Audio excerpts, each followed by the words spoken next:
So my bedroom right now, for some reason, is approximately the heat of Satan's butthole, so if you see me starting to sweat, well, now you know what's going on. Let's talk about trailers.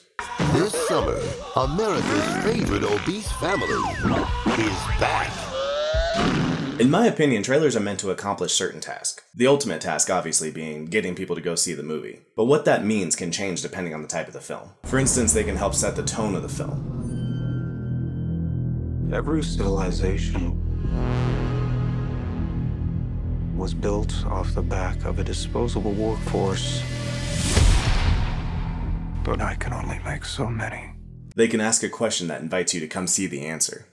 Mr. Blanc, I just buried my father who committed suicide. Why are you here? I suspect foul play. Sometimes there's no questions to be answered at all. It's just, like what you see?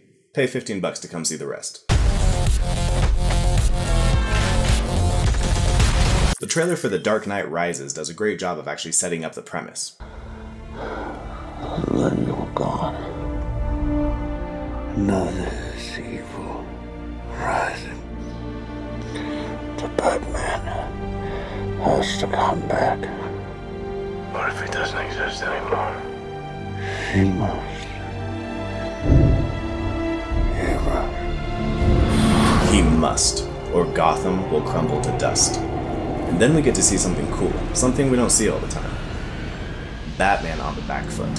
And for people who already knew the comics, this wasn't so much a question begging to be answered, but a titillating promise that we were going to see something that we'd seen before. So the trailer, it gives us everything we need to want to go see this movie. That's going to be amazing, right? Right? The movie was fine, it lagged on for too long, it made some really silly choices, and ultimately it suffered from being an Avengers-level threat. I think our first move should be calling the Avengers. You see, I think the character of Batman excels in these smaller city-sized problems. A lot like Daredevil. So when the National Guard has to get called in to help, it just doesn't feel like a Batman problem. It's too big. Plus, I try to limit my daytime Batman as much as possible. But these kind of mix-ups between movies and trailers are not infrequent. Why is that? Well, because most of the time, the studio who produced the trailer is not the studio who produces the film. So this means a lot of the time their sensibilities just don't quite line up. As the writers and directors want the audience to go into the movie having seen as little as possible, the people who cut the trailer just want to get butts and seats, and they don't mind showing you whatever they can to make that happen. You've probably experienced yourself watching a comedy where all of the best jokes were in the trailer, or a horror film where all the best scares were in the trailer. In the A24 film It Comes at Night, the biggest disservice done to the film was that the trailer was cut like it was going to be some kind of creature feature. Most important thing. What's he see? It's okay. Just go inside. We never go out at night.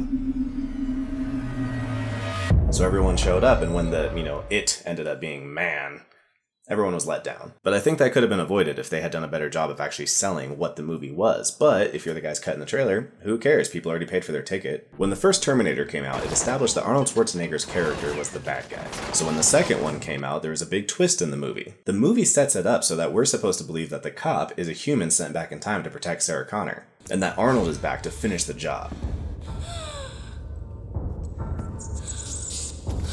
But whoever cut the trailer said, screw it. Once, he was programmed to destroy the future. You don't know what it's like to try to kill one of these things. Now, his mission Get down. is to protect it. Come with me if you want to live.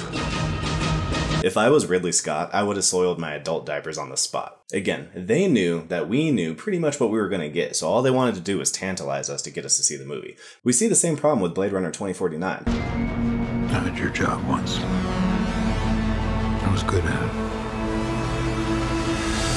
That movie could have had a bit more punch towards the third act if we didn't know that Harrison Ford was already in it, but he's in all of the promotional material. But even if it means giving away major spoilers, can't say it doesn't work. Michael Bay even complained about the Island's marketing team not being able to figure out how to sell the movie, so they kind of just tried to make it an action movie in this trailer. What was that? I don't know.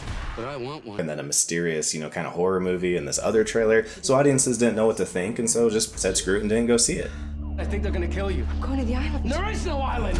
To an extent, trailers can help To an extent, trailers can help specific audiences find the kinds of movies that they like. So playing the appropriate trailer for the appropriate audience is obviously very important. Some trailers straight up lie. They use cutting room floor footage to beef up the trailer with stuff that won't even be in the movie. I've read a lot of comments online about how the trailer shows too much, and while I don't exactly disagree, here's some things you should know. This conversation...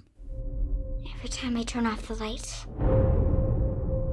there's this woman. Never happens in the film. That was something shot just for the trailer. The same with the voiceovers you hear, like, everyone is afraid of the dark, that's what she feeds on, just for the trailer. Now in the case of movies like The Dark Knight Rises, people who cut trailers are artists, and when they're really skilled artists, they can actually spruce up kind of a turd of a movie and make a really amazing trailer. Until next time.